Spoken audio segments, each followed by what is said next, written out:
grabe naman ang pasok nun. Delikado, alanganin naman.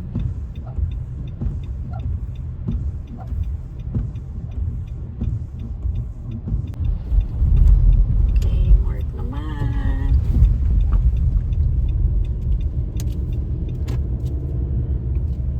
Ano no, madilim.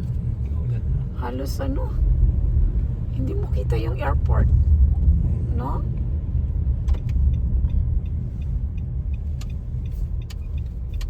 Ayun o, andun ang airport pero malabo.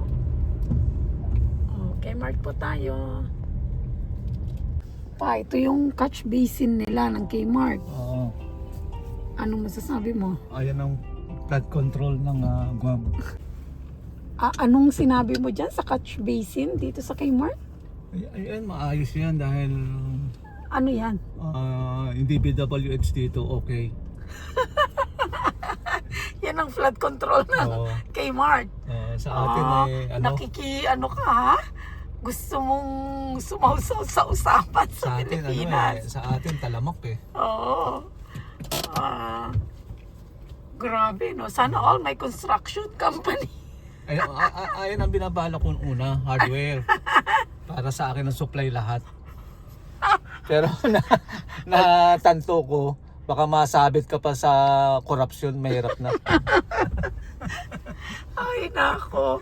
So usapang ano po, flood control.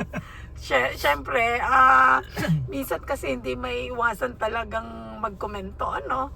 Oo, lalo na, siyempre, Pilipino tayo. Alam natin ang pinagdadaanan ng bawat Pilipino. Lalo na yung mga hindi naman maswerte sa buhay. Ang kawawa talaga yung naapektuhan ng mga binaha. Oo. Milyon-milyon ng ano, Bilyon o nationwide. bilyon? Nationwide ang binaha Milyon sa o Pilipinas. bilyon? Hindi, yung mga tao, mga binaha. Okay. Ayun, tignan mo lang yung sitwasyon nila, talagang kawawa. Oo. Tapos yung iba, binulsa lang yung pera, nagpasasa kung saan-saan, kung ano-ano, puro luho. Samantala ang dahil mga Pilipino, mga kababayan natin na nahihirapan. Wow, talaga. Talagang kawawa talaga. Oo. Sana naman yung pag-iimbestiga nila yan, merong kahantungan. Pagkaroon naman ng kabayaran para sa mga Pilipino. Ayos. Concern na concern ko. naawa. Masyado kong affected. Naawa kasi ako sa mga kababayan natin. Oo. Lalo na yung mga tinamaan ng So flood nilalabas control, yung mga binaha. kumbaga nilalabas mo lang yung iyong hinaing bilang isang Oo. Pilipino. Bilang isang taxpayer. Taxpayer ka ba doon? Yun ang Siyempre, tanong. pag umuwi tayo, kada expend mo ng pera doon, Spend, meron kang nakikontribute sa gobyerno. May Tapos po- makikita mo na may ng point ka ganyan. naman, oo. Siyempre, magagalit yung mga tao. Oo. Kawawa talaga. Bukod doon sa wala na makain, binaha pa. Tapos magkakasakit pa dahil nagkaroon ng sakit na leptospirosis. Leptospirosis. Leptospirosis. Kaya lang sabi, hindi na daw leptospirosis, kleptospirosis. Grabe sa atin. Halos lahat yata ang iyansa ng gobyerno sa atin, talamak ang korupsyon. Uy, grabe, hindi naman siguro lahat. Hindi. Talagang Hindi naman siguro. iba na talaga. Cut ho yun, cut. Meron namang, I'm sure, meron pa rin namang agency, government agency sa Pilipinas na maayos na nagtatrabaho. Hoy, Oo, in yung fairness. mga ano naman sa atin dyan, maawa naman kayo. Ano bang gusto mong iparating? Maawa naman kayo sa mga tao. Siyempre kasi lalo na kainitan talaga ng issue. Tayo bilang isang Pilipino, concerned din naman tayo at tinitingnan din natin, nakikita naman natin sa balita, yung mga nangyayari dyan sa Pilipinas kahit nandito kami sa Guam. So, Kawawa, kahit makikita mo naman talaga. sino, Oo. makakapag-komento ka talaga. Dito man yung iba nga nawalan ng tahanan dahil sa bumaksak yung dike. Tahanan talaga. Talagang yung mga bahay nila nawasak. Oo. Binaha, ilang linggo, ilang buwan, taon-taon, affected sila masyado. Wow. Talagang parang Tingin ko gusto mong maging commentator Yan lang po, nasasabi lang dahil sa nakikita namin sa balita. Oo, nakikita, naririnig, nababasa. So, kayo po, ano po ba ang comment nyo? Sana naman, yung pag-iimbestiga nila, meron patunguhan naman. Oo, talagang sana Hindi naman simulan na- at tapusin. Hindi naman No? puro hingas kugol lang ang mangyayari. Sana yung pag-iimbestiga is sisimulan at tatapusin, hindi yung nakahanglang. Merong mananagot talaga dapat. Oo, yun dapat. Hindi yung ngayon talagang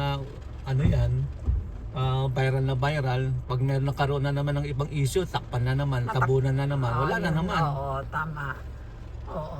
Kaya Matatakpan ng ibang issue Oo, hanggang kawawa, sa kawawa medyo talaga. maisasantabi siguro at baka later on makalimutan na, wala talaga nang ang nangyari. nagsasuffer yung taong bayan. Oo. I think para sa akin na po, parang lang, comment lang na parang mayaman yata ang Pilipinas talaga Mayaman ang Pilipinas. Maraming At least pondo, kung tutuusin- hindi lang no? Kung Hindi lang tutuusin, napupunta siguro sa tama. hindi na talaga dapat umutang ang Pilipinas. Kasi Bakit napakaraming naman? pera. Kung ang Kaya pera lang, sana napupunta na sa nalulustay. tama, kung sa tama lang napupunta ang pera, ayos sana. parang ang dami mong gustong sabihin. Talaga, Parang punong-puno ka. talagang naiipon na naiipon na. Iba na talaga. Abutin na ilabas ko Ano ka mo? Umarap ka saglit. Umarap ka nga. Saglit, harap ka. Ano ka mo? Parang punong-puno ka ng hinainga. Talagang hindi lang puno. Talagang apaw na. Talagang apaw ang korupsyon sa Pilipinas. Parang ang Matindi. dami mong gustong sabihin Masyado ng kawawa ang sambayan ng Pilipino. Dapat hindi lang sa ngayon matindi ang usapin sa ganyan, sa flood control. Dapat naman may pagtunguhan. Patutunguhan. Hindi lang ngayon lang, tapos pag meron na namang ibang issue, matatabunan na naman. Masasantabihan. Later on, makakalimutan. Oo. Parang ganon. Ay, sus. Wala.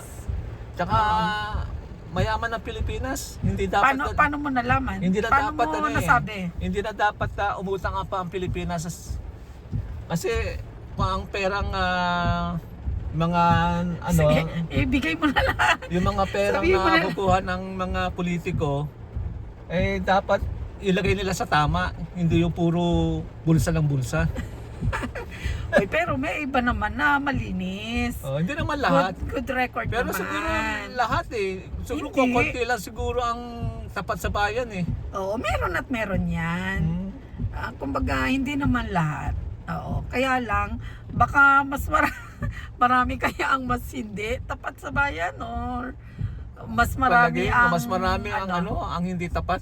Kaya, Konti lang ang tapat sa atin, wow. lalo na sa mga politiko. Uy, maano yan Saka yung mga mabigat taong, na komento yan At saka yung mga tao sa gobyerno, maghinay-hinay kayo, magbago na kayo. Ano yan? Panawagan? May panawagan ka? Mahirap na. Baka balang araw, tamaan kayo ng kidlat. Sa pinagkagagawa, gano'n. Sa pinagagawa nyo, Hindi, ang sa atin lang sana naman. ilagay nyo naman sa tama yung pera ng taong bayan, yung buwis na binabayad ng mga tao. Sana naman, kumbaga, nagtatrabaho ka para sa gobyerno, gawin mo ng maayos ang trabaho mo. Maawa naman ganon. kayo sa mga binaha, hindi lang sa binaha.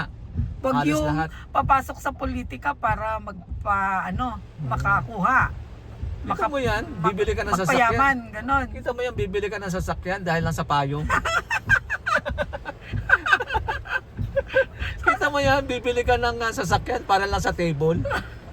At saka para sa wine glass. Para sa wine glass lang, bili ka ng sasakyan. Ano ba yan? Ano nangyayari na sa atin? Meron ka namang mabili mura lang na wine glass. Kaya nga. Ay, ano yan, parang luho na lang talaga no? Oo. Okay naman na gumanon yung bumili ka ng luho, di ba? Basta galing sa maayos na paraan at saka kung sakali man na sabihin na natin, diretsahan, contractor ka ng gobyerno, basta maayos naman ang trabaho sana, no? Wala namang problema na syempre contractor ka ng gobyerno, 'di ba? Na may business ka sa gobyerno. Basta ang pinupunto doon is gawin mo ng maayos ang trabaho, no? Hindi yung ghost project lang o kaya iniwan na lang. Sinimulan hindi tinapos. Ito mo yung bibili ka ng sasakyan. Ilang pirasong sasakyan yan, hindi mo naman nagagamit lahat. Oo. Nakatenggal lang doon sa garahe. Hindi ka naman ng sasakyan, basta ang pinaghirapan mo hindi galing sa, alam mo na, hindi galing sa yung hindi maayos na pinambili mo paraan. dyan, yung pinambili mo dyan ay talagang pinito mo sa maayos. Oo. Na walang problema. At saka wala kang naagrabyado, no? Yun sana. Okay lang yan. Na bumili ka ng Oo, kung mamamahalin. reward mo yan sa sarili mo, deserve mo yan Kung nakuha mo lang naman sa pinaghirapan mo talaga. Oo, pinaghirapan At saka, mo, okay lang. Oo, at saka wala kang naagrabyadong tao, wala kang nasagasaan. 'Di ba? Ayun Okay lang lang yan. medyo nakapag-comment lang ho kami kasi umuulan Nandito kami sa loob ng sasakyan. Hinintay lang namin tumila. Oo. Point of discussion ba? Pag pahuhupa na yung ulan, huhupa na rin yung komento mo, yung emotion mo. Sa akin lang naman nag-comment lang ako dahil sa nakikita ko sa ating sambayan ng Pilipino ay talaga nahihirapan. Oo. Awang-awa talaga ako sa kanila. Ano ka ba?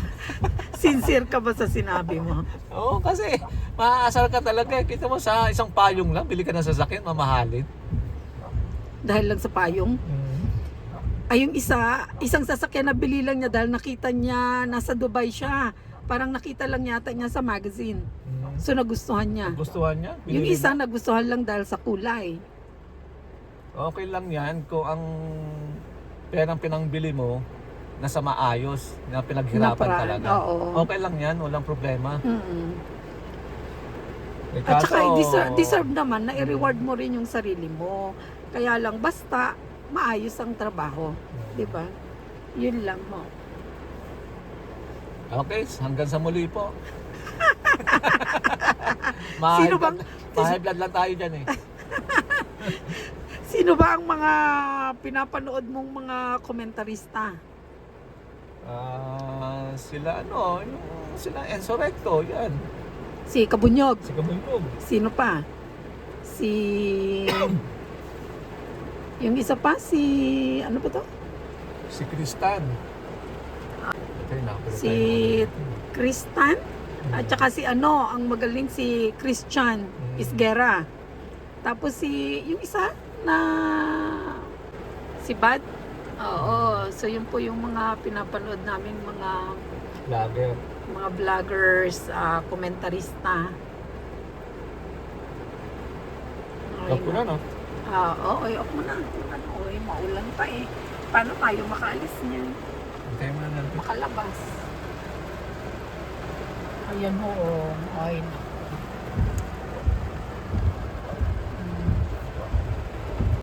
Maulan na Sabado. Pag ganitong month dito sa Guam, talagang tag-ulan Although kahit naman any month talagang nagkakaroon ng ulan, pero ito yung talagang rainy sa labas niyan. Sana pala bumili tayo ng sasakyan na may payong. Naalala ko tuloy yung isa na punuot ko na meron payong yung sasakyan niya. Doon ko lang naalala Sana all. Oo. Sana all Pero may sana hindi na yung regular na sasakyan lang basta may payong. may payong ka na lang sa tabi. Oo. Hindi yung kasi parang built-in Oo. Merong lalagyan talaga. So, sinusuksukan ng payong. Kaya nga. So, naalala lang ho namin, dahil umuulan no dito ngayon sa Guam, hindi kami makalabas dahil walang payong. So kung ang sasakyan mo na binili may payong, anytime makakalabas ka kahit umuulan. Ayos ano eh. Oo. Ah, ano kaya ano? May nakita ko sa sakyan eh. May kapote eh. So imbis na payong, kapote naman. May kapote. Raincoat. Napag-usapan lang naman po natin yung sasakyan na may payong dahil umuulan. And then, napag-usapan na rin ho naman yung tungkol sa payong, sasakyan na may payong, nakapagbigay na rin ho kami ng komento. Yun lang naman po ang ano nun. Ngayon, So, bibili ko napag sa sakyan, yung may raincoat. Raincoat naman, imbis na payong. Oo. So, yun naman ang sayo. Ayun naman ang hahanapin ko ngayon. Oo. Pasensya na po kayo. Joke lang. So, joke-joke lang. Ano lang, nakapag-comment pero kahit pa paano, may punto naman ho. Syempre ho, viral ngayon yung patungkol dyan sa flood control. Hindi na po kami makalabas at lumalakas ang ulan. So, skip na namin ng Kmart sa ngayon. Yun lang ho, nakapag-comment lang kami. So, comment din po kayo kung ano sa palagay nyo sa mga nasabi po namin. May point po ba kami? May punto ba ang nasabi namin? Thank you po for watching. Thank you po. Thank you. Enjoy your weekend.